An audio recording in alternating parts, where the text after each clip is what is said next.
Endeavor community, welcome to our Endeavor Pitch competition powered by Dell Technologies. I am Claudia Duran, Managing Director of Endeavor Miami.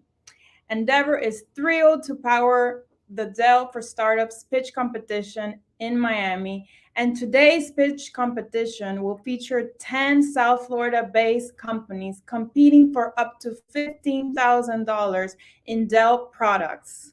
The first place winner will receive $15,000 in Dell products through Dell Advantage Rewards. And the second place winner will earn $10,000 in Dell products through the Dell Advantage Rewards also.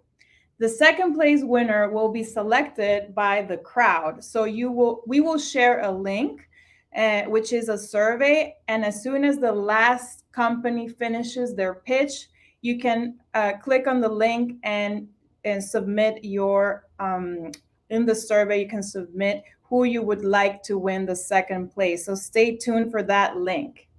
Before we kick off all the pitches today, I want to thank our amazing partner, Dell Technologies, and Lucas Chaya del Pino, head of Dell for Startups at Dell Technologies, for making all of this possible. I would like to now ask Lucas to join me on screen.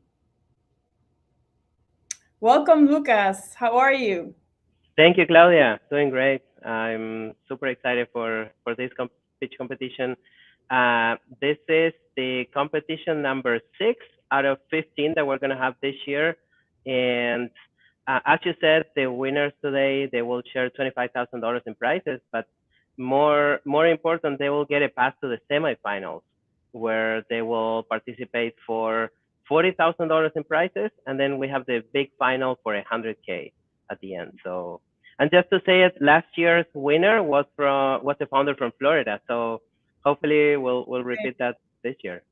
Well, this is a great opportunity for any founder who can take advantage of winning these incredible Dell Technologies products for their office, as well as getting visibility and exposure for their company. So good luck to all the participants today. And before we get started, I would like to introduce Rebecca Negro Rocha from our Endeavor Miami team, who is our Endeavor Miami Programs Manager and who will be your moderator for today. So welcome, Rebecca. Thank you, Claudia. Hi, everyone. Happy to be here. We're going to get started now by bringing our panelists to the stage. So joining us now on stage is Julia Figueiredo. She's Director LATAM Partners at Partners for Growth, and she's an Endeavor board member. Welcome, Julia. Our next judge is, well, do you want to say hi, Julia? Hi, thank you for having me. Awesome. Our next judge is Ivan Robledo, Distribution Programs and Strategy, America's lead at Dell Technologies. Welcome, Ivan. Hi, and again, thanks you for the invite. Of course, thank you for being here. Next up, we have Eva Zelaya, Small Business Influencer Relationships at Dell Technologies. Welcome, Eva. Hi, guys. Next up, we have Claudina Lopez, Director of Gaming Business Development at Dell. Welcome, Claudina. Hi, everyone. Excited to be here. And last but not least, of course, he's already here and you already know him, Lucas Chaya del Pino, Head of Dell for Startups at Dell. Welcome again, Lucas. Thank you. All right. Well, thank you all panelists for joining us today and everyone watching. We're super excited to have these founders pitch their businesses to you. Panelists, what are your expectations for today? Feel free to jump in, whoever wants to start.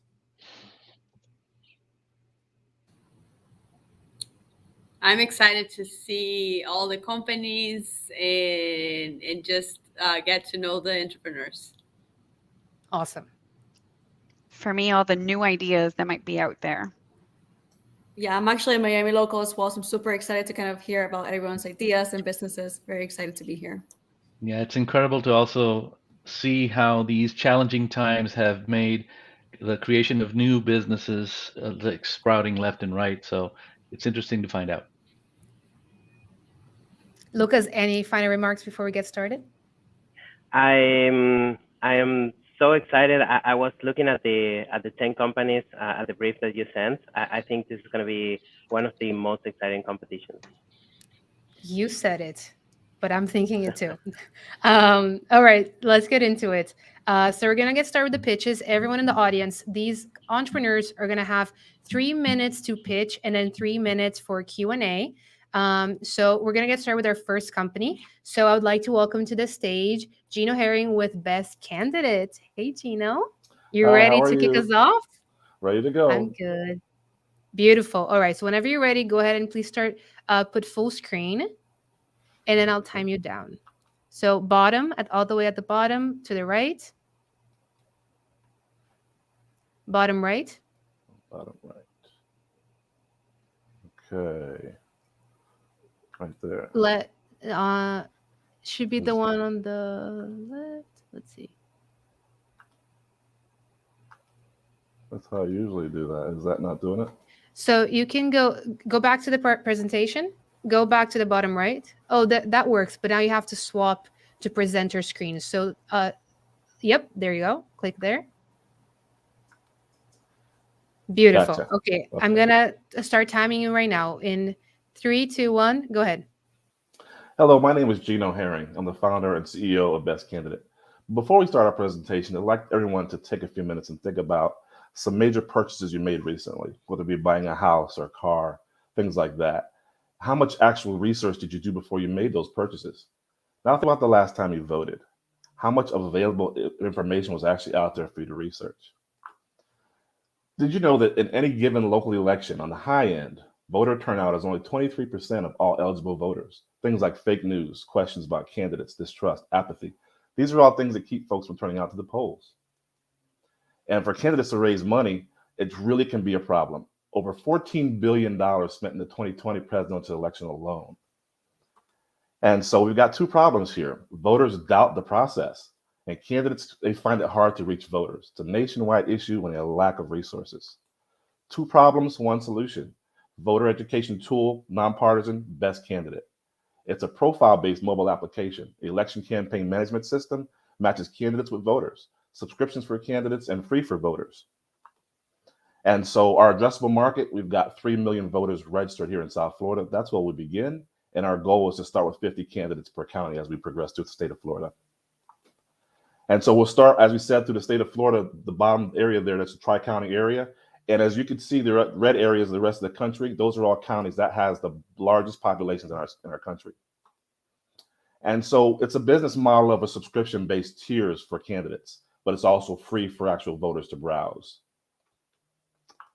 And so we're going to use the ARR, which is an annual rate of return to make sure we measure. But in the state of Florida, it's interesting because our cycles of elections are in 3 major months. So we have the March election, August election, and November elections. And growth and milestones. Well, most importantly, we've accomplished a lot here in South Florida. We've got a major head actual investor of Kiwi Tech. We've also been just very blessed to be with Broward College and got some funds from Urban League as well. And so if you're the head football coach, you don't just run out and recruit your high school buddies if you're playing the Kansas City Chiefs on Saturday or Sunday. You go out and you get the best possible folks with their expertise in the business and industry with a passion for elections in the process. And so to wind down, most importantly, in the last 246 years, which is how old our country is, we have never prioritized voter education. Each of its citizens has now opportunity to do that. And so now the time is right now to get started with this. We are educated, we are motivated, and we approve this message. Thank you.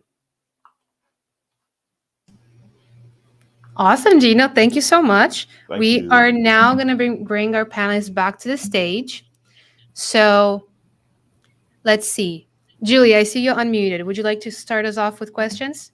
Yeah, sure. So thank you so much. Great presentation. I like the product. I just have 2 questions, which may be similar, but how will you get the voters to subscribe to the platform, and how will you make sure that all the candidates are in the platform, since it's a premium model and they're going to have to pay to be in the platform? Great. So chicken and the egg, we've always been faced with that issue. Most importantly is we're going to start with college students in South Florida. We've started with great relationships with local colleges down here, and student government seems to be the way to go. They've got a local web of communication between the colleges, as well as that web expands nationally through all the major colleges and universities in the country. So we'll start there. The candidates, hopefully, they'll see where the fish are. They want to be where the communication is, and we're going to reach out to them as well.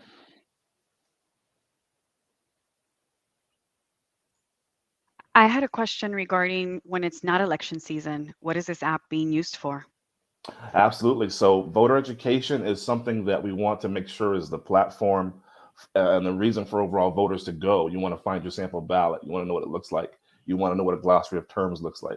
But most importantly, we know as elections officials, the actual the issues are what really promote the elections. If the issues are out there, we want to talk about them. We don't get to know about them. We have a petition starter, other features like that on the app where folks can get on and discuss and also promote their issues and nudge candidates to get behind and support those issues. Things like that will be plentiful in the app. We have a lot of features to come.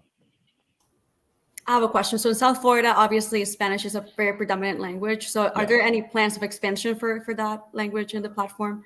Absolutely. As a matter of fact, Kiwi Tech is our lead investor, and they're the tech gurus that help us with this. Translation will be, education itself is the motivation there. And we know we have a large population of Hispanics and Creole speaking folks. So everyone that has any kind of need will address that by our user experience officer. He is very well understanding that this is something we got to look into. Yeah. Go ahead, One of the key determining factors that we've obviously seen in elections, and I know that you mentioned, was the fact that it's a neutral platform. Yes. How would the user know that he's not basically by clicking and accepting, joining a particular party or anything like that? First and foremost is an oath of ethics. Whenever a candidate signs on, that's an optional indication for them to sign on and say, look, I'm going to sign this oath of ethics. And right now, everything that going forward is our motivation to make sure it's honest and truthful and factual. And so if we start that platform on that right foot and let folks know this is something that's going to be, fake news is not a part of this. It's not editorialized. It's education. It's information that we use as a nonpartisan platform here in the state of Florida and hopefully all states. But if we start off letting folks know that this is something you can rely on, and hopefully that will spread as a part of our foundation, and those seeds are planted there, people will continue to go to it just for that specifically. Perfect. Thank you so much, Gino, and thank you, panelists, for your questions. We are now going to go on to our next pitch, and Gino, we'll talk later, okay? Thank you for joining us. So next up, I would like to bring to the stage Susana Sierra with BH Compliance. Hi. Hi, Rebecca. Hi, everyone. Good to see you. Good Whenever to see you're you ready, please go ahead and start sharing your screen. Beautiful. I'm going to time you down right now. In 3, 2, 1, go for it. Perfect. Hi, I'm Susana Sierra, and I'm a believer. I believe that corruption can be eradicated from the private sector. I believe that how you do things is more important than what you do. And I believe that what is not measured is not accountable. I have been working in the anti-corruption field for more than 12 years, and I realized that all these scandals didn't happen because companies wanted to commit crimes, but because employees in these companies weren't following the internal procedures and controls. It only takes one employee to damage a company forever. This is why we create VH Compliance. We are a platform to assure companies, their board members, and executives that all the processes to prevent corruption are correctly implemented. And at the same time, we provide a dashboard so they can see and visualize how every department of the company is doing things. We do this thanks to our team, our technology. We are working now with artificial intelligence and blockchain, our processes, and our reports. But the best of this is that with us, companies can have a kind of insurance that if something happens, they can prove to every authority around the world that they were doing the right thing or everything to prevent corruption in the past. And also with our dashboard and with our platform, they can link the incentives and the bonus to the executives to how they are doing things.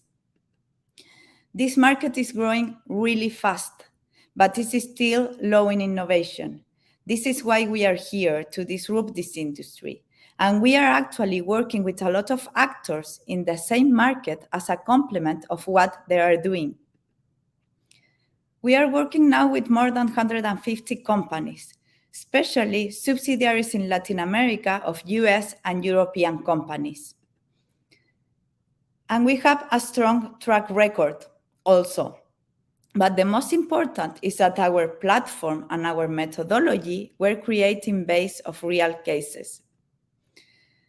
Our business model is a setup fee, an initial fee, and then a monthly fee. And we have been growing 20% per year for the last 3 years. But now we are ready to grow 100% per year because this new technology, artificial intelligence and blockchain.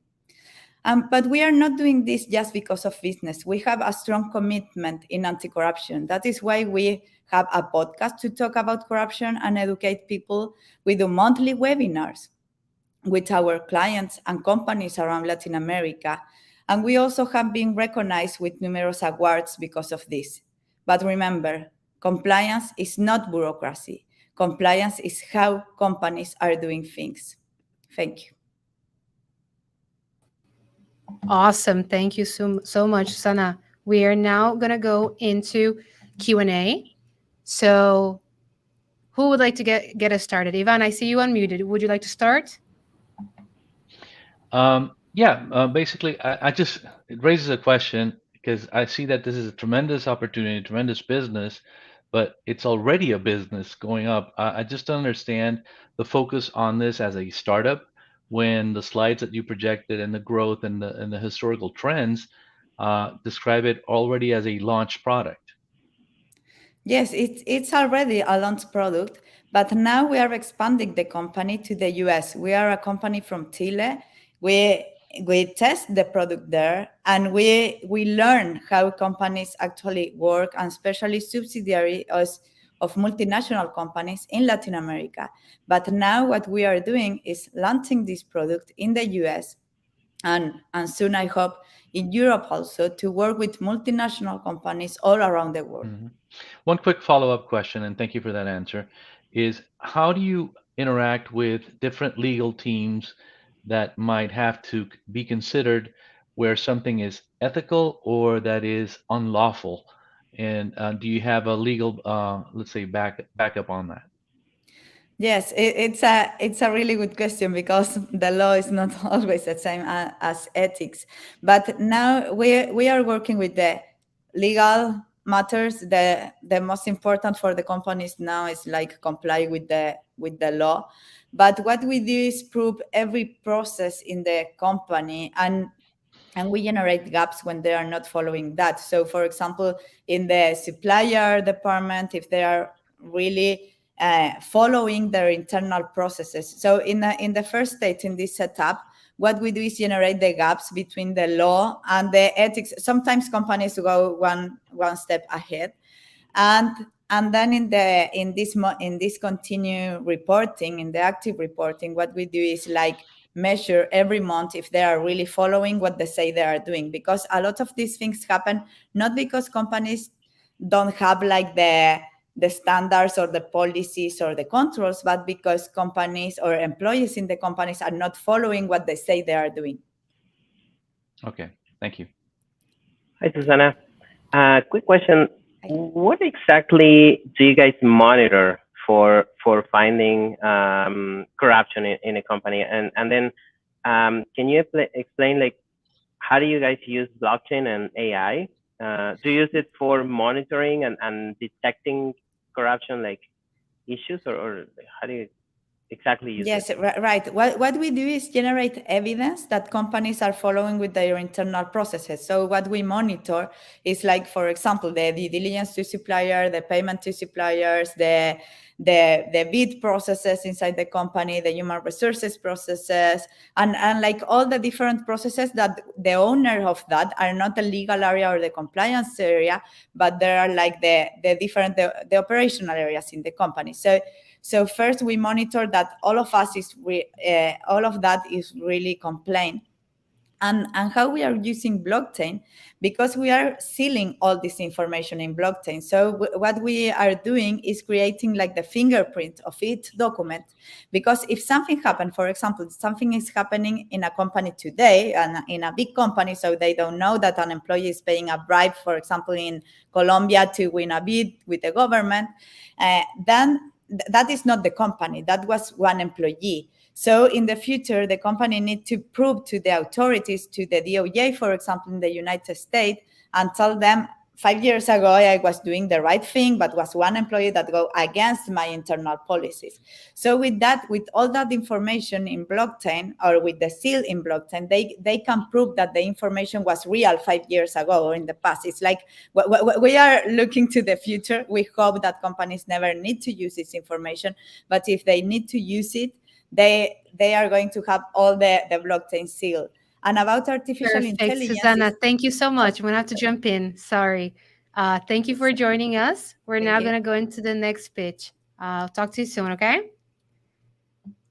So now I'd like to bring to the stage Juan Lago with Clued. Hello. You're muted. Hi, Rebecca. How you doing? Thanks for having us here. Of course, it's good to see you. So the only thing I'm going to ask you is, if you see your screen, can you see the screen sharing? Can you click on hide? Perfect. There you go. Perfect. Whenever you're ready, we can get started, okay? In 3, 2, 1, go for it. Okay, perfect. Before we start, who would like to live a longer and a healthier and a happier life? Well, what about if also would like to age with a better appearance? Well, you're not alone. 82% of US adults want to improve their well-being and appearance, and 90% of Americans, they use some type of technology to manage their health. Well, there's a huge opportunity because almost half of the US population use some type of diet to manage their health. This is a $50 billion market. The problem is, based on the World Health Organization, aging is a disease. And without the right combination of nutrients and data, our body cannot fight stress and neither aging. Right now, the market is very fragmented. We have fragmented solutions based on data, biotechnology, nutraceuticals, and food are completely fragmented. What we're looking at Clued is combine these fragmented market solutions to improve not only the body appearance, but also the lifespan and health with natural ingredients. The way that we do it is we're developing a UX platform where customers can add up their lifestyle information, genome, and microbiome, and our algorithm can custom formulate products for each of our customers. Now, we already launched 14 products in the market, and we already have over 25 products developed in our pipeline of innovation. We have a strong business model. We have a D2C, direct to consumers, and a subscription business model, which has been very successful so far in Latin America. We have delivered 15,000 orders, and with a 20% month-over-month growth. We have taken a very defensible position in our formulations in the major markets we want to land, and we have also trademarked our brand Clued in all these markets. We also work closely with 4 of the UN Sustainable Development Goals. We are a strong team. Federico Well, he's a PhD in biochemistry with over 20 years of experience in immunology, nutrition, and functional foods, and myself, Juan Lago, with double major in business and marketing, 20 plus years in international business, and I'm also an angel and an entrepreneur. Our outlook for 2023, right now we're fundraising to start sales in the US based on a D2C and subscription business model. We're looking at 2023 to sell 25,000 units with a $1.1 million in revenue and a company valuation of over 16 million. There are many success cases like us, not specifically in the nutracosmetics, not in the customization of products, like Nature's Bounty with a $5.75 billion and so on. There's a great opportunity to lead the future of nutrition with healthy, innovative, functional foods, but basically based on science and technology. Are you in? Thank you very much. I am in. Thank you so much, Juan. All right, we're going to start our questions. Claudina, would you like to get us started? You're muted. Perfect. Sorry about that. Sure. So you mentioned projections, and you guys will be starting sales in the U.S.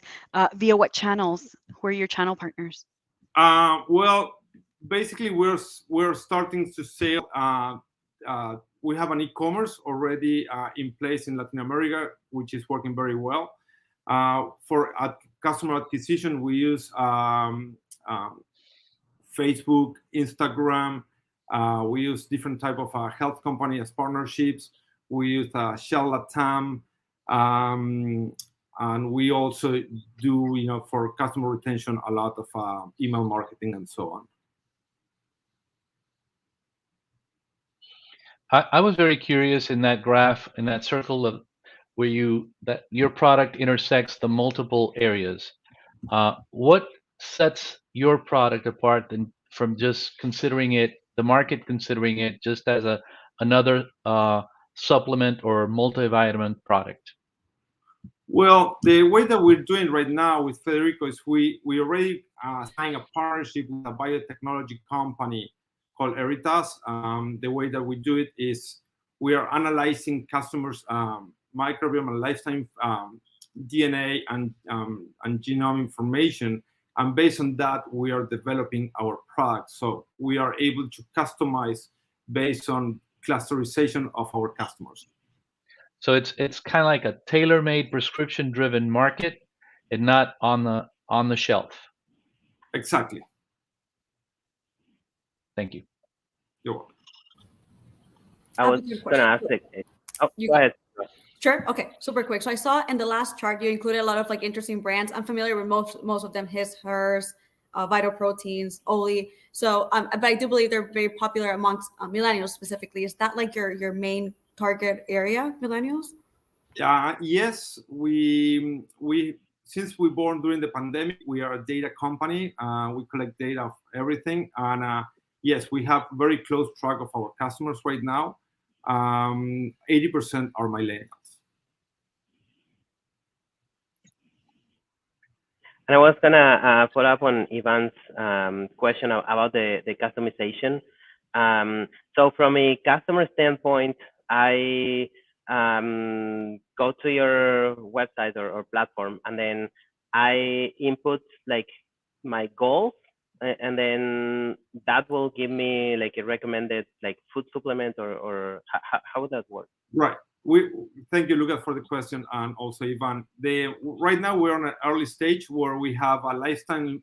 We recommend our products based on lifestyle information. So you do your inputs, and we'll say this is the best product that fits your needs right now.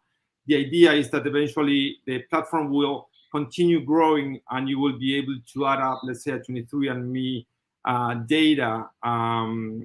And with that, we will be able to even personalize more the products or customize more the products to each individual user. Perfect. Juan, thank you so much for joining us today, and we'll talk to you soon. Okay? Thank you. Good to see you. All right. Next up, I'd like to bring to the stage Giovanni Estrada with FlowOps. Hello, everyone. Hello, stranger. Welcome How's it back. going? Great to be back. Awesome. All right, I'll time you down, okay? 3, 2, 1, go for it. Hello, everyone. My name is Giovanni Estrada, CEO and founder of FlowOps, a student assistant application. As a former teacher and an after-school director, I learned that schools overlook the whole child approach. What's happening after school is as important as what's happening during school. After-school programs help with social and emotional development, therefore improving academic performance, and also increasing the chances for a student to go to college. The platforms today that is used for teaching and course management disregard the whole child approach, which is why we merge both the academic and non-academic community into one mobile application, where we take the whole journey of a student and put it into this one engaged place, where we take data from multiple sources to provide one integrated solution, where we can streamline class assignments, extracurricular activity clubs, or even an event that a local nonprofit is hosting, where students can easily collaborate and access class material, or even meeting minutes from a club, where they can communicate effectively through secure group chats for every class that they're in or every club that they're participating in.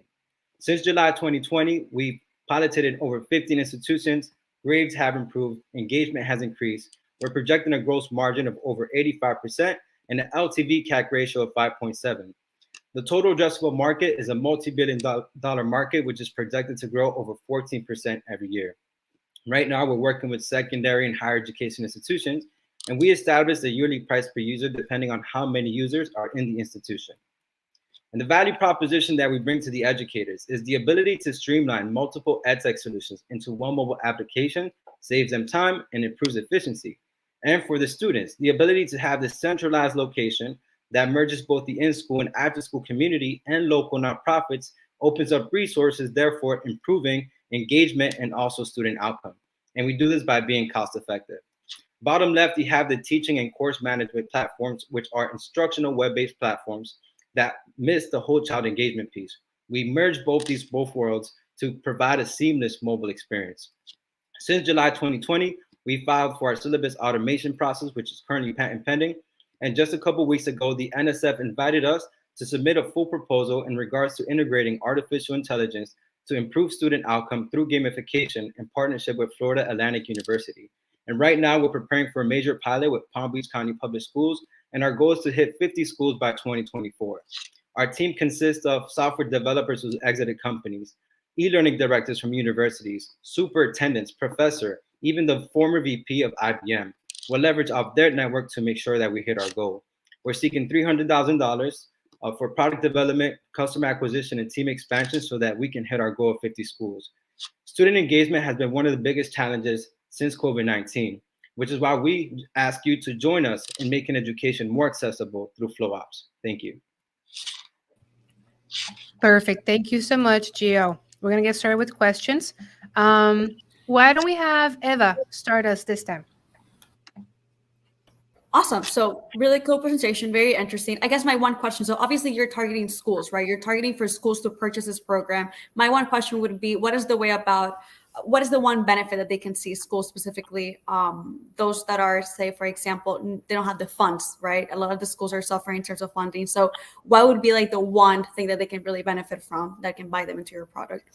Yeah, so actually, if you look at Learn Platform conducted a study and they proved that over 80 edtech solutions are being used in every county, and also students as well. So what we do is we basically streamline everything through REST API. So we have a mobile-centric design that's centralizing everything into one location. That is my quick answer, but also if you consider a dual enrollment student that's also going to school and has using Google Classroom, then going to college using Canvas, again, we streamline, we connect the both communities so that they can also engage. So that is the value proposition for the educators and the institutions. Awesome, thank you. So I heard a lot about the schools and the students, but how about for the younger age groups? What are the parental, or like what kind of features are there available for parents that might want to stay on top of this? So right now we're focused on secondary and higher education. Down the line, we will definitely entertain elementary and middle school, and that would be more of a platform that's more for parent engagement. But as of now, we do have a dashboard where parents can sign up, let's say by the consent of the institution. Parents can have their own group. They can see about events happening within the community and also in the school. And how's the strategy to start acquiring school? I'm guessing that you don't have a pilot running yet, or if you do, how do you get to the schools? Yeah, so we do have a pilot running, and our network is amazing. So we have superintendents, professors, e-learning directors, and they've really opened the door for us to get into institutions. Right now, for our go-to-market strategy, we're focused on private and charter schools and secondary education because basically the decision-making is faster, and for higher education and community colleges.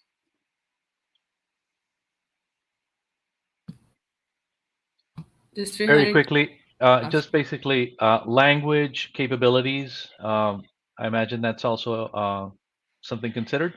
Yeah, definitely. As you know, parents also speak different languages, so eventually we'll have this available in all languages, in partnership with JBI, who's a artificial intelligence company that uses that can provide the platform in different languages. But yes, that's definitely considered. All right, that is a wrap. Gio, thank you so much for joining us, and we'll talk to you soon. All right, Next up, I would like to bring to the stage Jorge Richardson with Hope Hydration. Hi. Hello, hello. How are you? I'm good. It's good to see you. You as well. Thanks very much for having us. Of course. So whenever you're ready, please go ahead and start sharing screen. Yes. Let me know if you can see this. Not yet. Now, yes. Wait, go back. right. Now, yeah, perfect. And if There you we can just go. click on the hide button that you see at the bottom. Beautiful. All right, I'm going to start timing you now. In 3, 2, 1, go for it. Hello, everybody. My name is Jorge Richardson. I'm the founder CEO of Hope Hydration. At the core of what we're doing, we'll start with the plastic bottle. Little history lesson, it was conceived in 1970. Over the last 50 years, has become kind of one of the biggest climate issues at the core. We produce 500 billion bottles around the world per year, and we ship these bottles. So let's take a deeper dive. What's the hidden cost of bottling and shipping our drinks around the world? Well, there's environmental costs, right? We talk about, the more than 5 trillion pieces of plastic that are currently floating in our ocean, right? The Great Garbage Patch, the islands of plastic that are, taking over our oceans. You got the 500 million tons of carbon that we emit per year, the 120 million acres of lands wasted. What we don't talk about often, not the environmental cost, but the economic cost of bottling our drinks, right? Every year we lose about $40 billion in plastic production, tens of billions of dollars lost in shipping, logistics, and moving them around the world. And up to 60% of every drink that we sell, the margins are lost due to all of the distribution in the middlemen. And so at Hope Hydration, we are unbottling the planet, and we're really trying to solve both problems, both the environmental and the cost issue. So at the core, we've got 3 major plastic bottlers, Coca-Cola, Pepsi, and Nestle. And we just have an outdated business model. You've got the internal struggle between the bottling department who makes the bottles and the marketing department who wants to get rid of them, and they fight against each other, and it's basically a stalemate with no progress. And so the bottle department needs to make sales, and the the marketing department wants to go plastic free. And what we're trying to do is go to that and really system change from the core, right? Look at companies that are taking legacy industries and completely redesigning them through technology. So really in the hydration world, that's what we're doing. And our vision is to build a global network of hydro stations, these smart fountains you can see here, where you can refill your favorite drink waste-free. And we want to bring them within a 5-minute walk in every major city, and every event, every venue, every stadium you attend. We want you to be able to get your same favorite drinks, but without the container at all. So let's do a quick dive on the product. We have 2 station models. This is our Appia. It's a small, compact, very sleek model. And we have a larger model called the Benoit. The real big difference here is the Benoit has a 55-inch dual advertising screen, so it allows us to install for free. And while the Appia is kind of a pay-to-play rental or lease model. So our go-to-market strategy is really, really interesting. As a hardware company, we're very, very low capital intensive. Our beachhead actually is brand partnerships. So an example of brand partnership is, at an event last year, Advertising Week, we did a collaboration with Microsoft and with Dentsu. We brought together a whole experience. And so while we're bringing our mission to life, we're finding ways that we can intersect with other, big brands and kind of their sustainable and impact initiatives going on.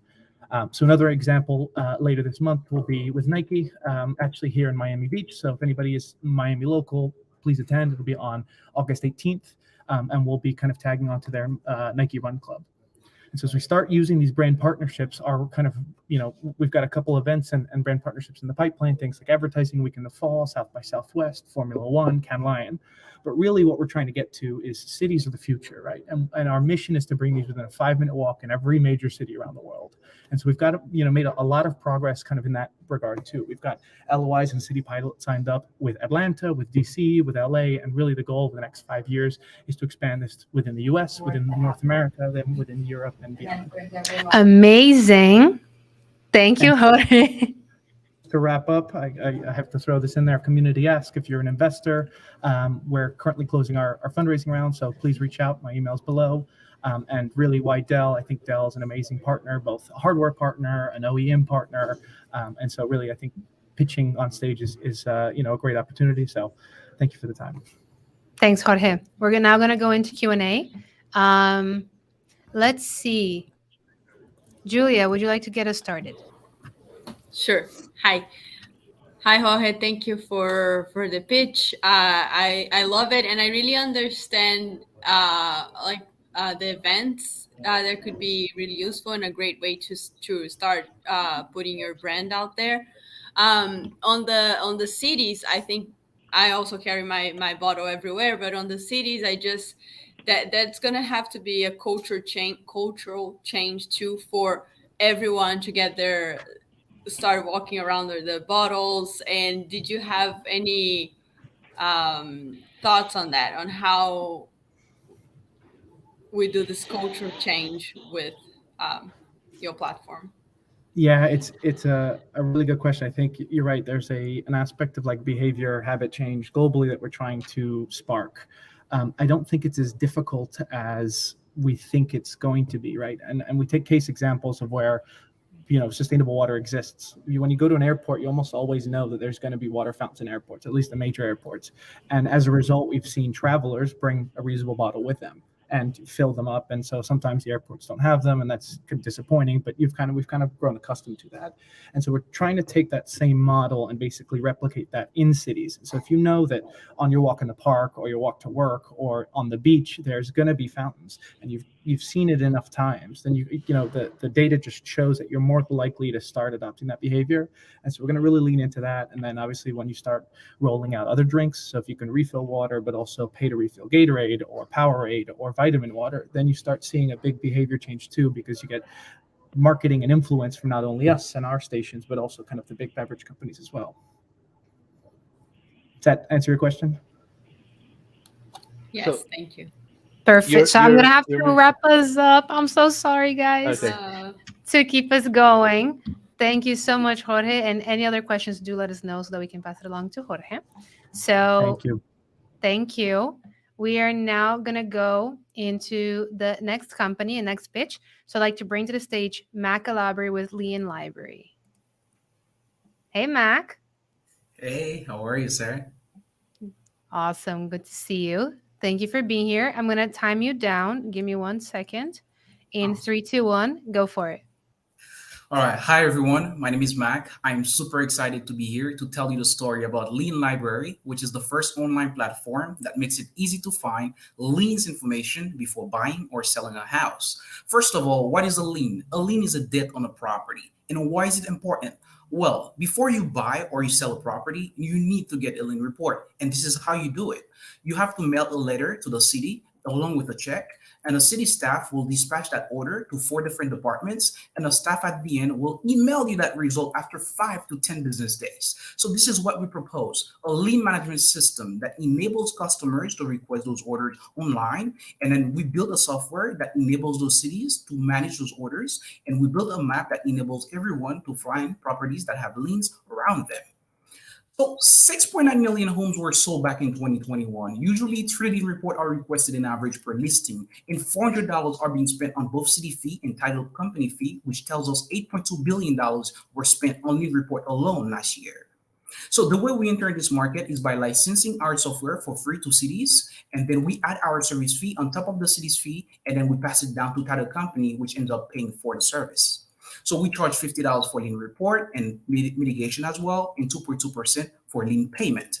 So far, these are the things that we have done. And as of this year, we have generated $83,000 in revenue. And as well, we are in talk with 5 different cities to launch a pilot with them for the month of August.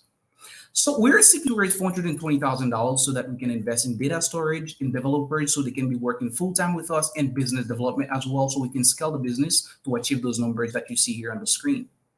So this is a sales forecast we have. Whether or not we have an investors, we know we can reach those numbers after closing those deals with those cities. But the most important thing about Lean Library is the team that is working on this project. As you can see here, 4 handsome, beautiful young men working tirelessly on this project.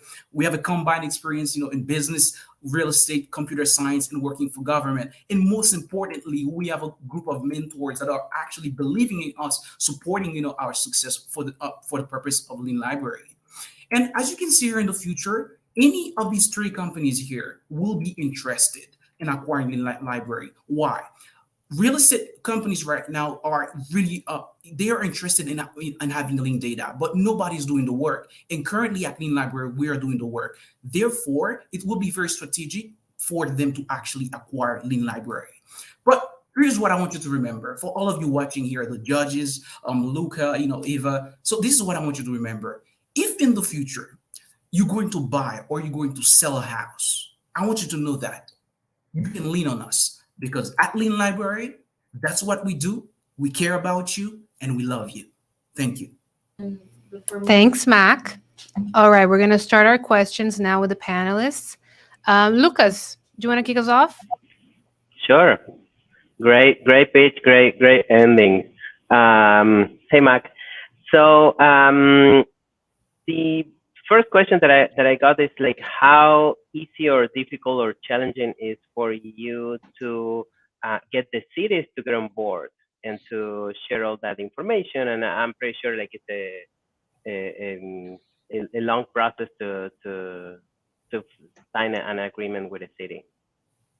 Thank you for the question, Lucas. I can tell you it's very challenging, to actually get cities on board. But once they get the idea, they start the process, because they see it as not only a way for them to increase revenue, but as well to increase the workflow process, in the office. Because I used to work for the city of North Miami, which is how I came across, there is an issue with that specific part of the real estate transaction between businesses, consumers, and cities. And I can tell you some of those cities that we're talking currently, they love it. And we love them back too. I have a quick question. So great pitch, very interesting product, or service rather. My question is, in the future slide, how come you didn't include Compass? I think they're a huge player in the real estate world. So curious, why would that be like a natural extension of, one of your future clients or someone that would want to buy your product service? Absolutely. Yes. Who is your target customer initially? Is it the cities or the end users or the real estate companies? Very good question, Ivan. So we target the cities first, since they have, the sources of all the lean data. And then after, we reach out to title companies so that they can use those data. Okay. So if I want to find out the lean about my house, can I just basically download the app and pay directly, or do I have to go through all this circle? So you basically have to go to our website, Lean Library, enter the address. And since we're already connected with the city, you get that lean report right out of your comfort and at your home. Thank you. Beautiful. Don't be shy. All right. Well, thank you so much for joining us, Mac, and we'll talk to you soon, okay? Very good. Thank you. All right. So next up, I would like to bring to the stage Pierre de Saint-Léger with Okidok Health. Hi, Rebecca. Hi, Thank you. welcome. So Thank you very much. Whenever you're ready, please start sharing your screen. Okay, can you see the presentation? Beautiful. Yes, I can. All right, I'm going to start timing you right now, okay? 3, Perfect. 2, 1, go for it. Hi, everyone. My name is Pierre, and I am a co-founder of Okidok Health. So healthcare is getting more expensive every year and becoming unaffordable for the people. More and more patients are without medical attention for this reason. We are in front of a big contradiction. The US is the most expensive healthcare system in the world, and at the same time, 40% of all appointments get lost every week. So at Okidok, we want to use yield pricing to sell this appointment for self-pay patients because no insurance or high deductible, and we want to sell them with a high discount in order to encourage them to book it at a less convenient hour. So working with clinic manager told us that they would agree to decrease their prices in order to improve their revenue.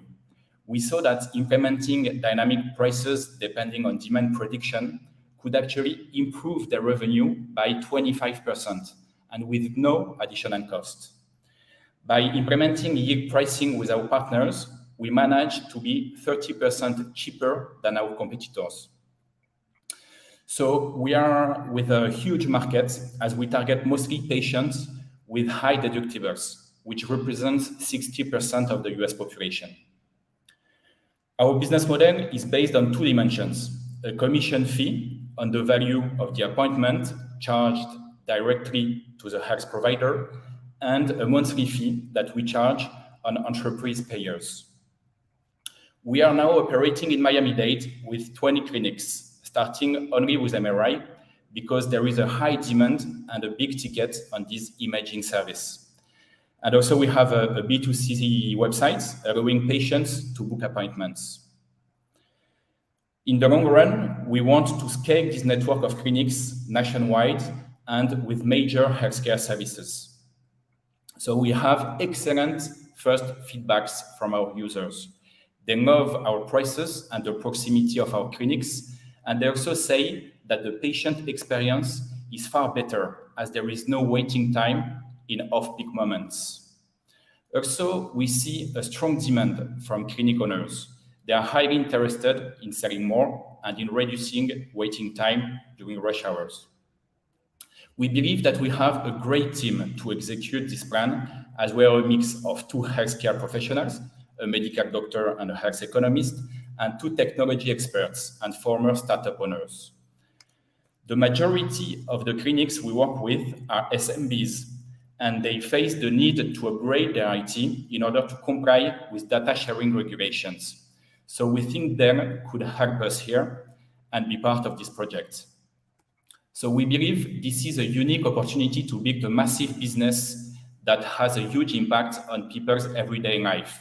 So I hope you will support us in our journey to make healthcare prices transparent for everybody. Thank you very much. Thank you so much, Pierre. We're going to start now with the Q&A. All right, Ivan, would you like to get us started? Yes, very interesting concept, although I think it's a little niched, which is important also, but I just have a curiosity. Do you do your business with one clinic, and will that give you access to, I as a user will have access to a multiple of clinics, or does everybody have to be registered and paying? In other words, how do you get your universe of appointments to be able to for me to see them? Yeah. So we target mostly self-pay patients, and we make deals with independent clinics. Now we are working only with MRI service, so we are making deals with independent imaging centers. Our patients are going on our website and they check for the proximity of the center and the price, and they choose between these centers. And if I don't find the clinic, can I suggest it, or is that universe depending on how you grow your own business? Actually, we are working only in Miami-Dade and in like geographical radius quite small, and so the people is looking for a price and is looking for a specific service, a specific MRI that he wants to do in the area. So generally, he accepts the center. Okay, thank you. Hey Pierre, I have a question about your the pricing model. So your main value prop is to find lower prices for unused appointments. Is there anything that would prevent this model to be a full dynamic pricing tool that whose main goal is to maximize profit? So it doesn't happen like in an airline that if I need an appointment for today or tomorrow, I will end up finding a price that is 2x or 3x of the cost. Being this this is health, is there a regulation or anything that would prevent this to happen?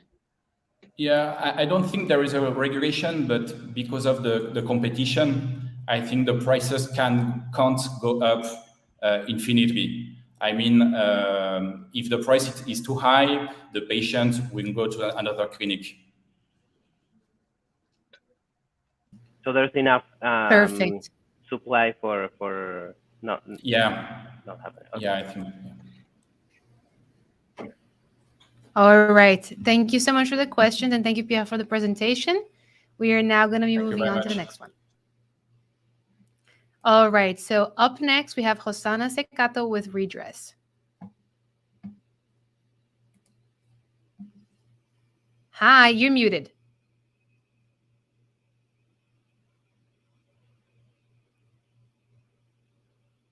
Yeah, you're still muted. I can't hear you.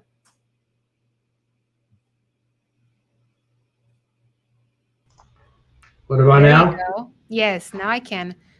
Whenever you are ready, please start sharing your screen. And if you can click on hide for me. Hi. Wait just a second. Perfect. All right, I'm going to start timing you guys down. Now in 3, 2, 1, go for it. Hi everybody, my name is Rosana Checato and I am Redressian founder. And this is the problem. 80% of women think they have nothing to wear even if their wardrobes are packed. Because due to social media, 1 of 2 women don't want to be seen more than twice with the same garments. These pieces could stay up to 5 years in their closets, but at the end of the day, they are going to end in landfills. You know why? Because we will get pennies if we would try to resell these garments in second-hand resale platforms. Clothing exchange seem to be the fairest way to renew our wardrobes, but current services need 2 users with a fit and style match, which rarely happens to make a swap. That is why we created Redress, a digital swapping platform where users can send their used garments to get new to them pieces from our catalog, which is constantly being nourished by those same users. It's very easy to use. Our swappers mail these pieces to Redress, and we will credit them points based on the market value of the pieces. Then they can redeem these points for garments available in our inventory, which we will mail to the doorstep. Our value proposition is a new unique platform. By simulating an initial offering critical mass, Redress has created a marketplace where users don't need another person to make a swap, and they can renew their wardrobes, recouping up to 90% of the original cost of their used garments, an equivalent or even better piece. We have 2 main revenue streams: single swaps and subscriptions. Combined, we make an average 40% profit with an upsell option to upgrade your new garment. The second-hand apparel market will reach 82 billion in the next 10 years, growing 3 times more than the overall market. With 74 million second-hand friendly women in the US, Redress can tap into a potential 62 billion addressable market. We launched our MVP last September in the Miami area, and we have grown 20% per month, organically generating to date more than $30,000 in revenue, 17,000 social media followers. We have done more than 1,800 paid swaps with a recurrence rate of over 70%. We want to expand operations to New York and LA and leverage micro-influencers to convert followers into customers and multiply them with ads and referral programs. Through strategic partnerships with brands and enhanced technology, we will increase offering and improve our UX by reducing returns and allowing pickups. Ultimately, we plan to expand the swapping model to other B2B and B2C products and services. We are an all Latin founder company with the right leadership and talent mix. And now we are raising 1 million to continue changing how the world consumes fashions, one dress at a time. Remember, dress smart, redress. Thank you very much. Awesome. Thank you so much. We are now going to be moving on to Q&A. So Eva, would you like to start us this time? Sure. Love the model. Very interesting. Love the stability angle. I think a lot of what you said makes a lot of sense as a consumer myself. One curiosity that I have is, what is the users, right? Like what, not, especially if I want to essentially be a part of your platform, what is the benefit that I get if I rent out my clothes? Because that's what you're doing, right? Like you're kind of removing the middleman, and now I have items that you can rent out for me, correct?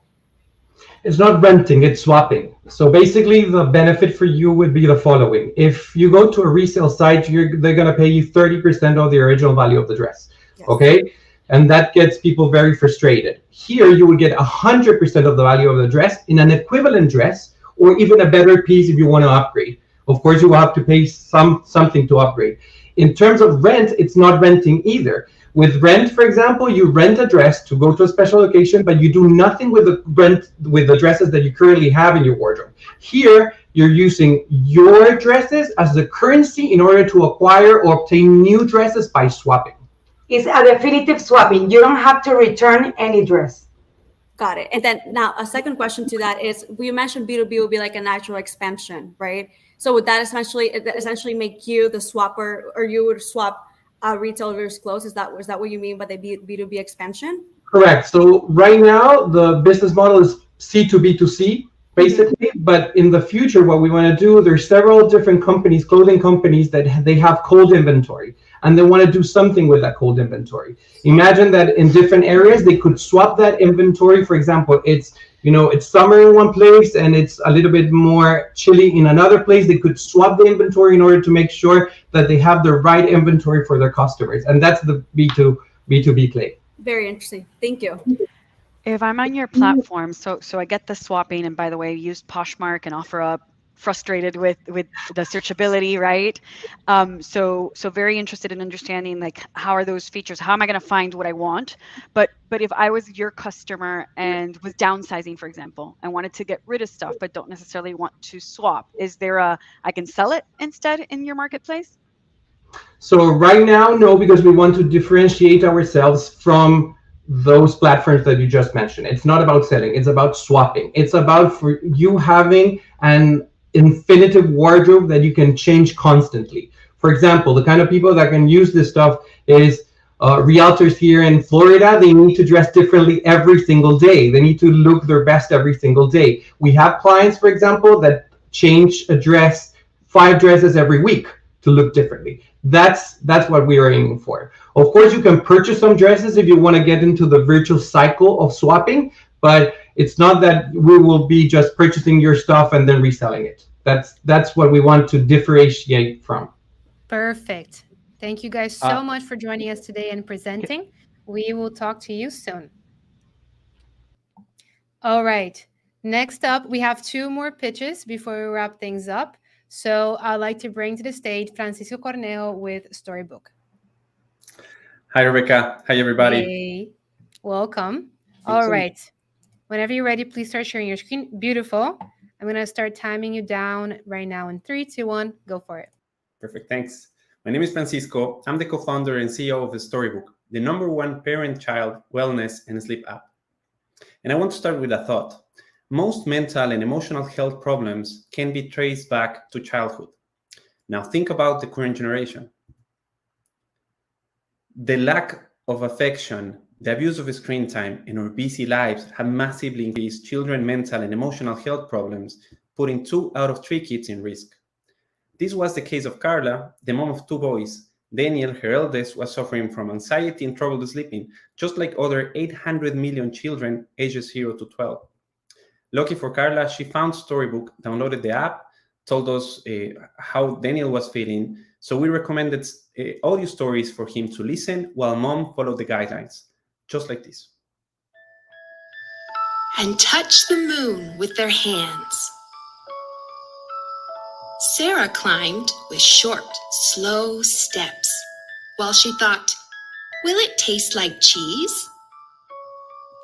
And just like that, Daniel was able to sleep better because there was no screen time. Massage techniques increased the production of melatonin and oxytocin, but most importantly, mom was right there, present, providing love and security, and that's something that technology cannot replace. Storybook is the only app to combine relaxation techniques, bedtime stories, and music to help families bond, relax, and sleep better. Storybook is free to download, and we have a $49 yearly subscription plan, but there's also a correlation between children's sleep, parent sleep, and productivity. That's why we offer bulk discounts for HR departments. Here are some of the companies we're working with. As per our latest study with Storybook, 79% of the children are now sleeping better, are sleeping up to 4 times faster, and 89% of the parents told us that they feel more connected with their kids. We've been the #1 app in 90 countries. We've been called the best for bedtime by Apple.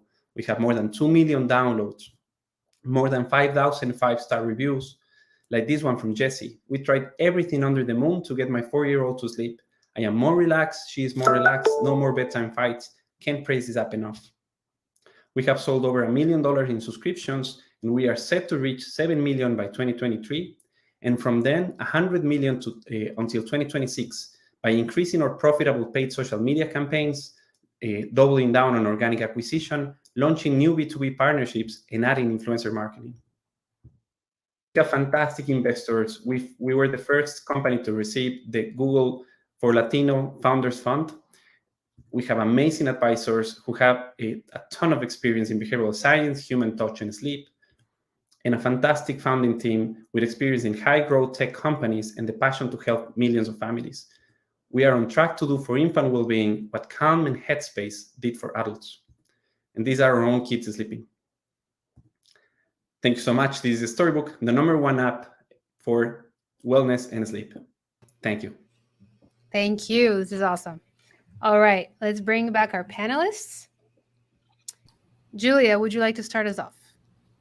Sure. Thanks for the pitch, Francisco. I was wondering if I could get a storybook for myself. No, I love it. I love the strategy.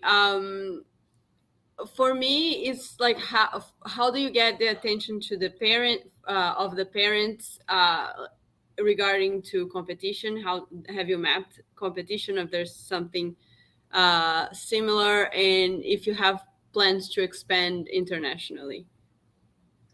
Thanks for the question. I love this question because I think that's one of our main strengths. There are other apps out there, like mostly audio stories for kids. So in those apps, you give your phone to your child, you walk out of the room, and they listen to a story, probably fall asleep or not. This is the big difference. Storybook is really for the parent. A storybook is an app that uses the parent. The kid will only listen, but the parent will be engaged throughout the process. So the hero of the story is really the parent. Now, the key difference with that is what you just said. That opens a massive market because Storybook can be used with babies. Any other app, you cannot use it with a baby.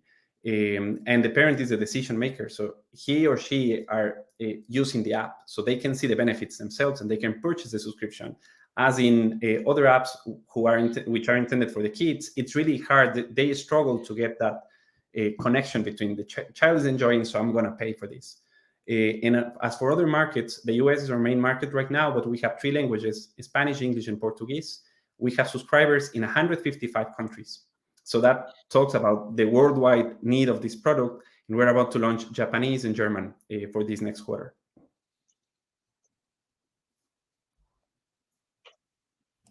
Any final questions? Yeah, one. You say it's a subscription model, which I think is about $50 a year. What does that subscription give the user? Access to more titles, or access to more functionalities, or remove an ad-based, or is it ad-based? Yes, thanks for the question. No, it's not ad-based. We want this moment to be really intimate, so ads will disrupt that experience. So it's free to download, and parents can use free content throughout all the time they want, but it's limited. So they have around 5 stories for free.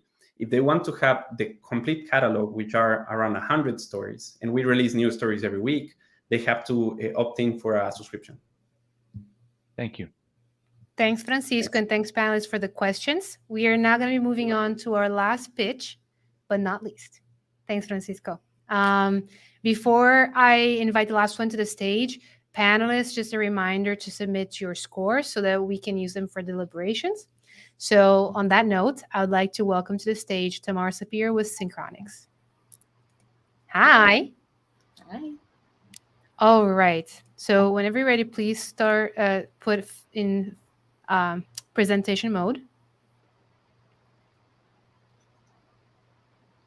Can you see my screen? I see your screen, but not presentation mode yet. Maybe it's still loading. I put it in presentation mode. Is there a different? Can you go down and click? Yeah, click that button that you were about to click. Is it working? No, it's still not in presentation mode. Can you go to? Let's see if you can go to the view screen. Usually, it allows you to do presentation mode.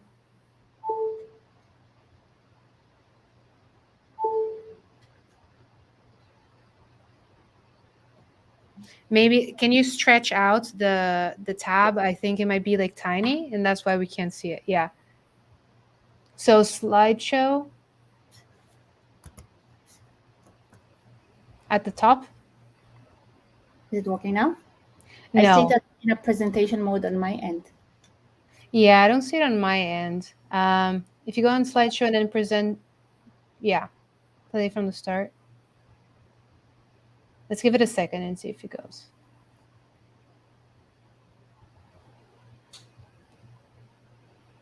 Is that working? Could you stop the sharing screen and then let's share again? See maybe if that reloads it.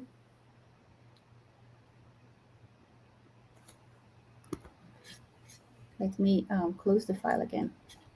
So like stop sharing your screen and then we'll share it again. How do I stop sharing my screen? Yeah. How's that? No, it's still not going. So what I mean is like press the button on StreamYard to sharing the screen.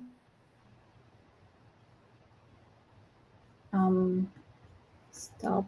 So not the presentation, the PPT, the actual button on this platform to stop sharing screen. Got it. Right, now try it again.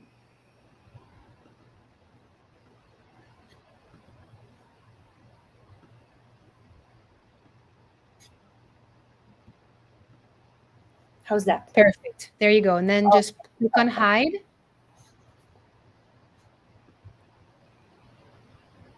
And click back on the presentation.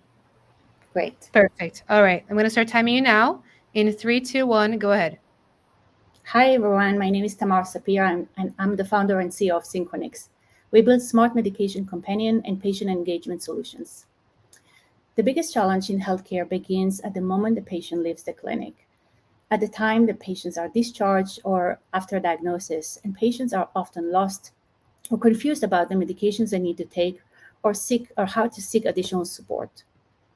From a healthcare system perspective, these patients are being sent to a black hole, and healthcare teams have no visibility even when patients initiate treatment, adhere to the medications, face complexities, or require additional interventions. And the harsh reality is that over 50% of patients do not take their medications as prescribed, which leads to treatment failures, hospitalizations, and mortality. So Synchronix developed a digitally connected smart label system. Imagine receiving your medications from your pharmacy with pre-encoded labels that know exactly when you're supposed to take your medication and can remind, alert, and link you to the care that you need at the right time. Our smart labels can be attached to any medication package, are battery-free and cost-effective. They're personalized to each patient and their medication schedule. And all patients need to do is simply tap their smartphone against the label and the time to take the medications.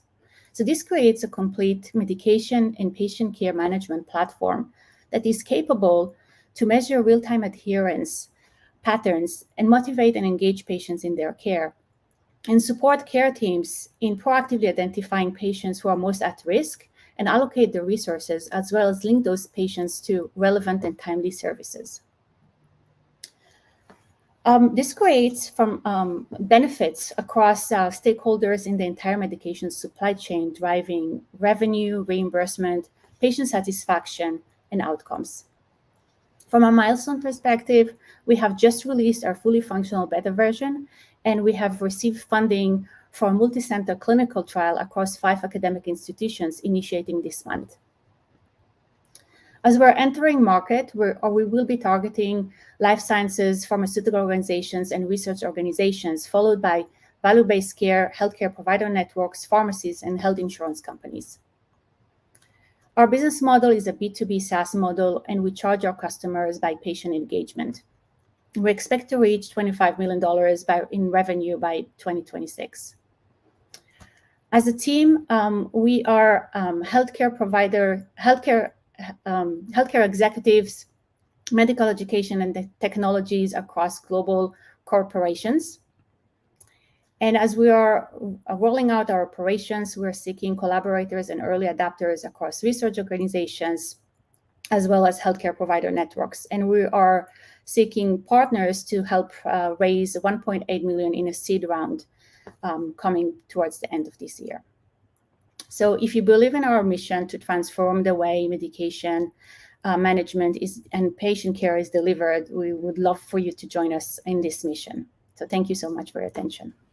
Thank you, Tamar. Now we're going to go into Q&A. Who would like to wrap up the final Q&A for us? Ivan, I'll call you out, please. Okay, I was typing out the question. normally you see patients, especially at an elder age, that leave hospitals that have multiple medications, okay, 5, 6, 7, or whatever. What ends up happening is that these people fill in their, let's say, travel cases or travel bags and physically remove the pills from the containers and pass them over to a separate daily dosage type of things.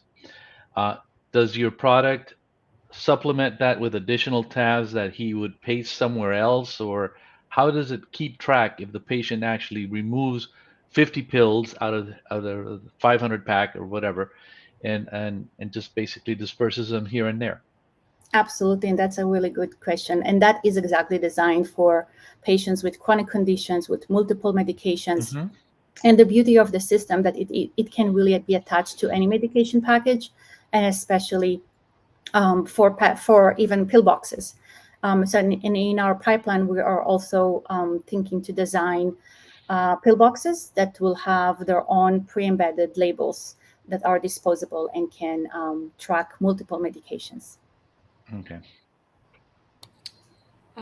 Will your app, or does it already allow for caretakers to track medication for the patients?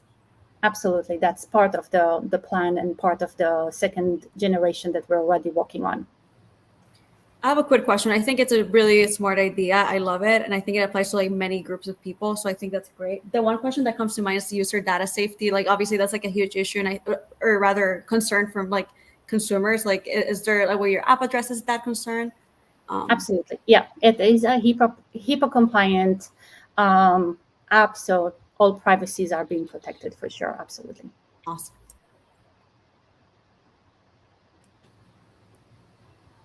All right.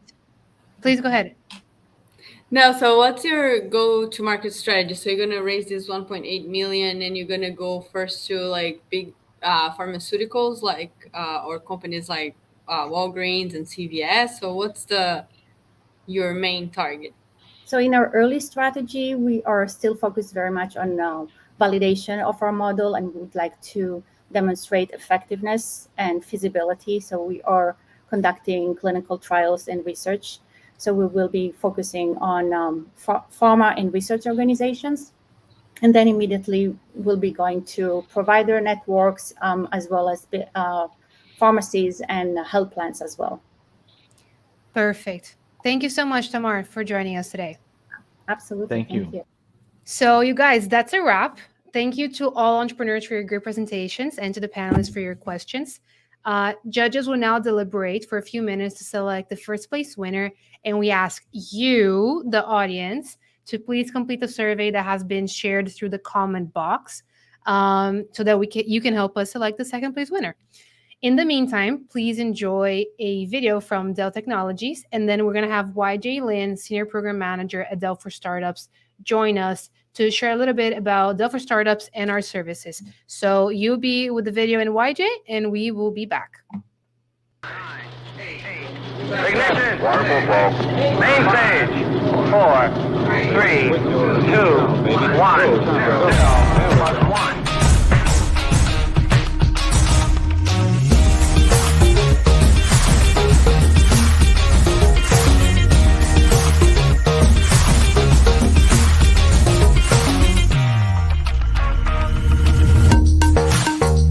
Affirmative.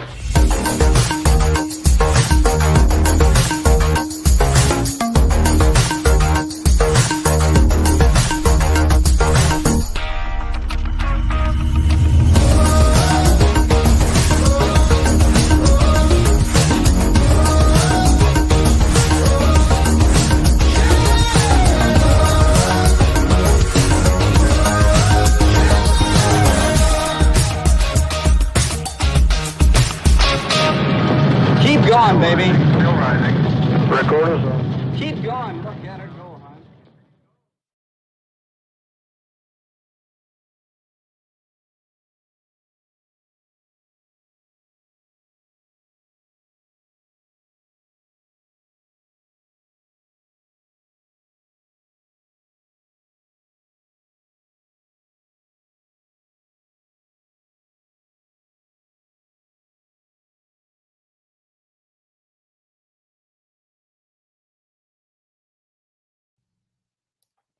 How about now?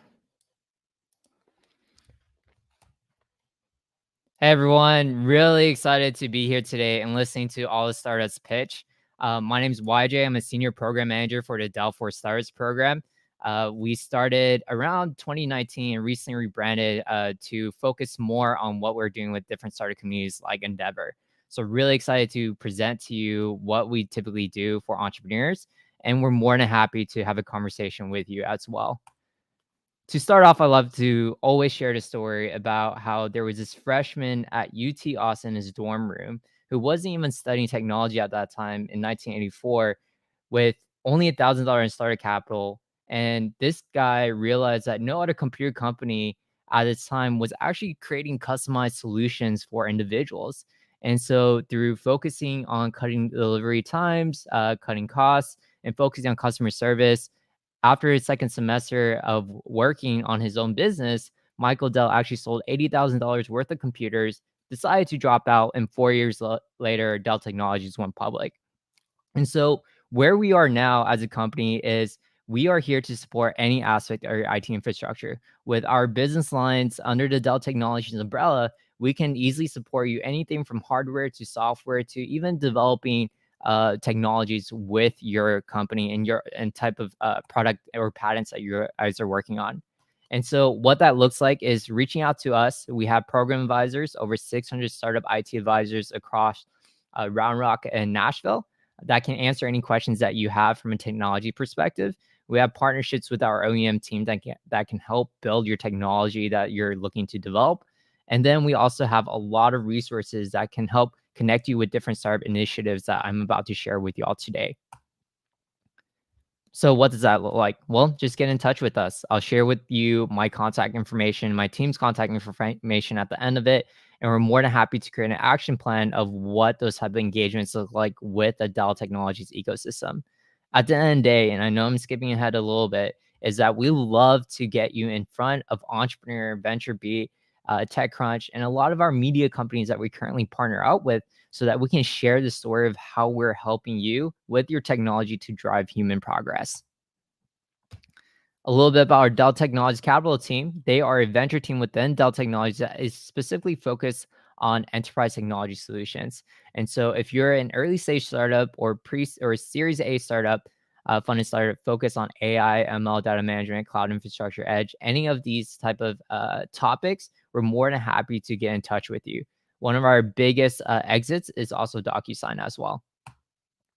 We also have a team within Dell led by phenomenal female leaders called the Dell Women's Entrepreneur Network. This is a female or allies platform that helps female entrepreneurs with giving them resources, connections, and thought leadership on different topics that will help you grow and scale your business. And so if this is a platform that you're interested in or love to learn more about how that platform is supporting female founders, feel free to reach out or visit duen.com.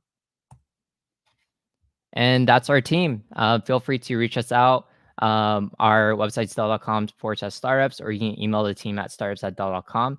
If you're here with Endeavor, we also have unique coupons, discounts, and offers just for Endeavor members, just to help startups to save a little bit more money when it comes to their technology needs. And so with that being said, thank you for attending today's session. If you're interested in learning more about our pitch competition series that we're doing all across the US, feel free to reach out or visit dell.com/startups. And there's a platform where you can join and learn more and get email updates on the different pitch competitions that we're actually having across the whole year today.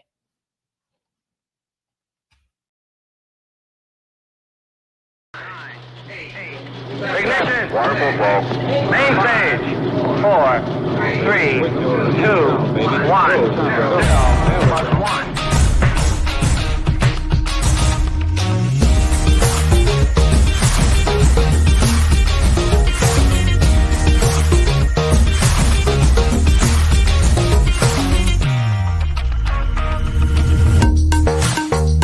Affirmative.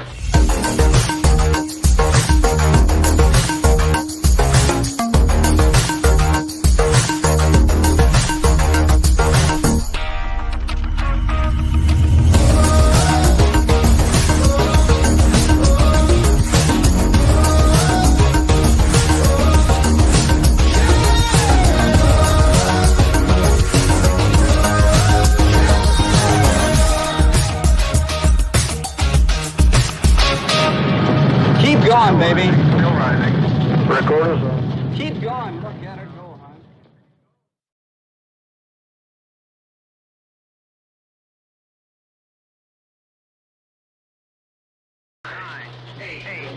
Ignition. Waterfall fall. Main stage. 4, 3, 2, 1.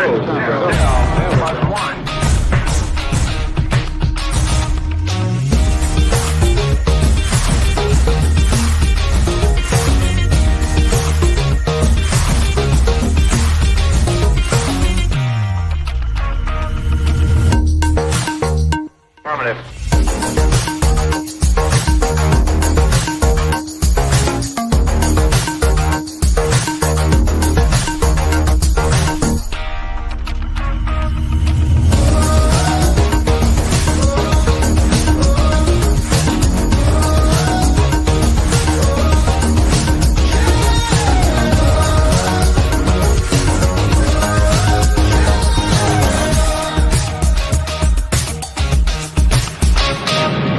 Keep going, baby. Still rising. Recorders on. Keep going. Look at her go, hon.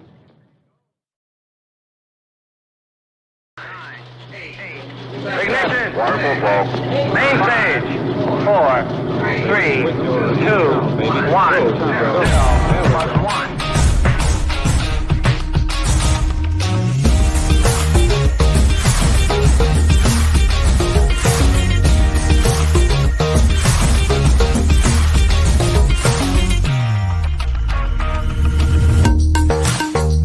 Affirmative.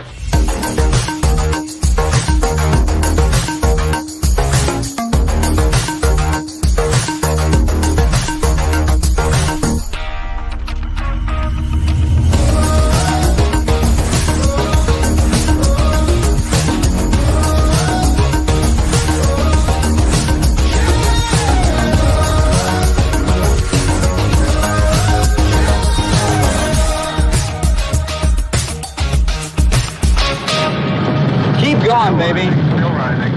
Recorders on. Keep going. Look at her go, hon. Ignition. Waterfall fall. Main stage. 4, 3, 2, 1.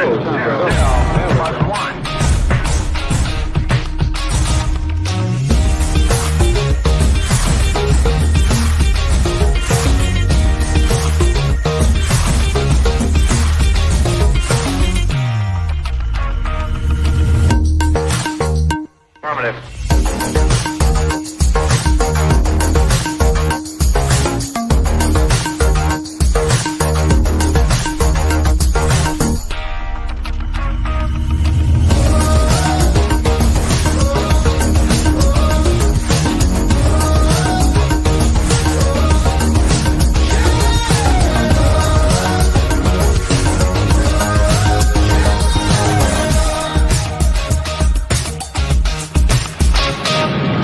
Keep going, baby. Still rising. Recorders on. Keep going. Look at her go, hon. Ignition. Waterfall fall. Main stage. 4, 3, 2, 1.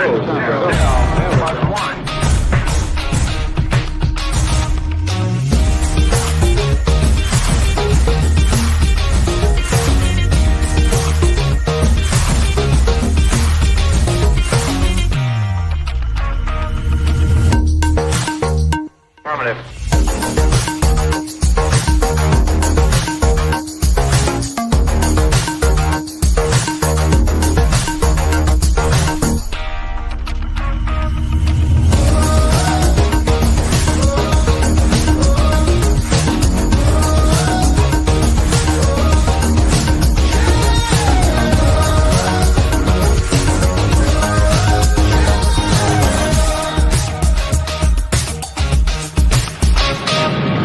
Keep going, baby. Still rising. Recorders on. Keep going. Look at her go, hon. Ignition. Waterfall fall. Main stage. 4, 3, 2, 1.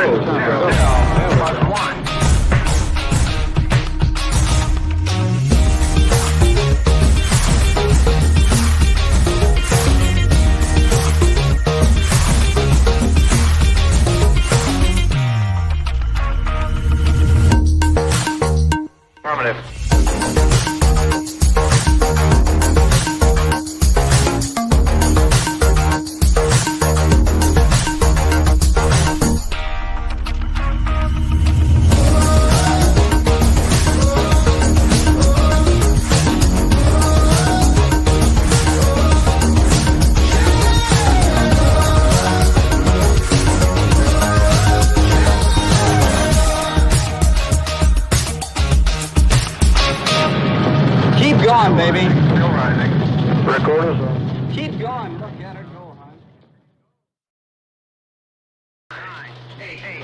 Ignition. Waterfall fall.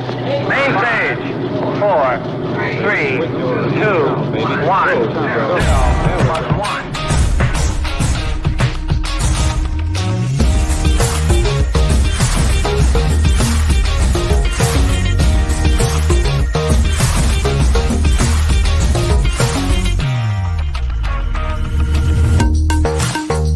Affirmative.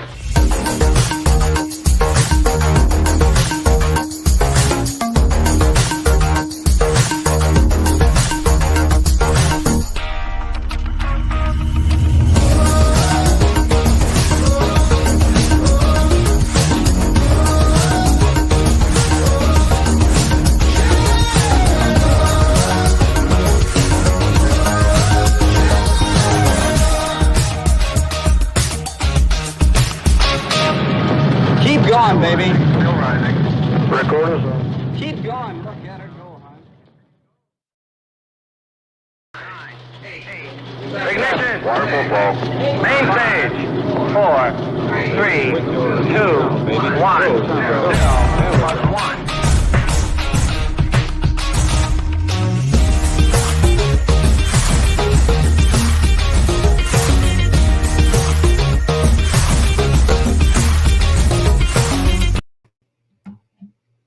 All righty, we are back. Thank you, YJ, for talking to the audience, and I hope you guys like that video. And also welcome back to our judges. We are excited to hear what you guys decided. Well, I know what you decided, but I'm excited for us to share it with the audience.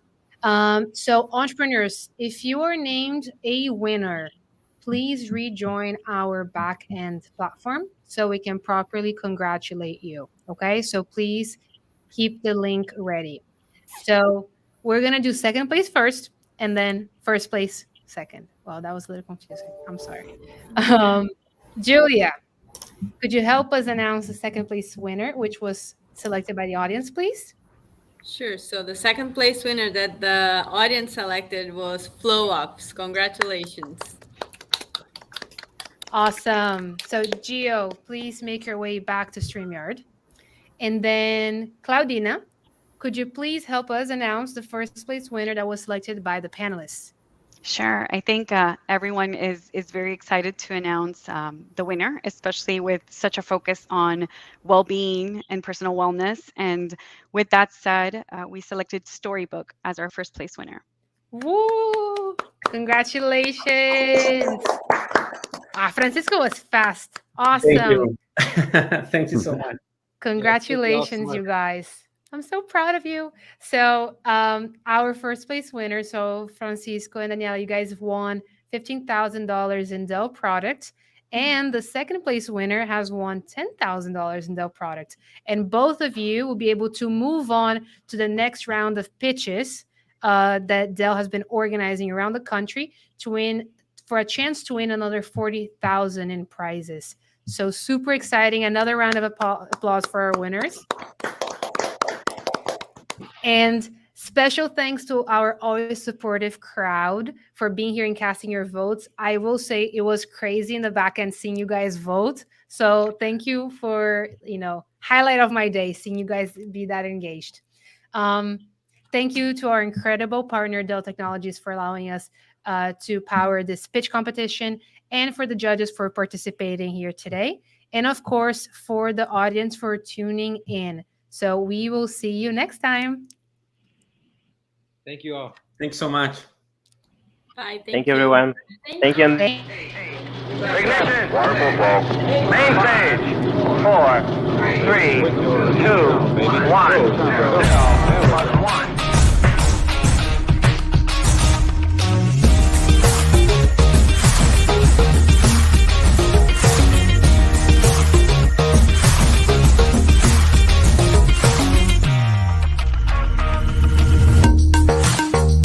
Affirmative.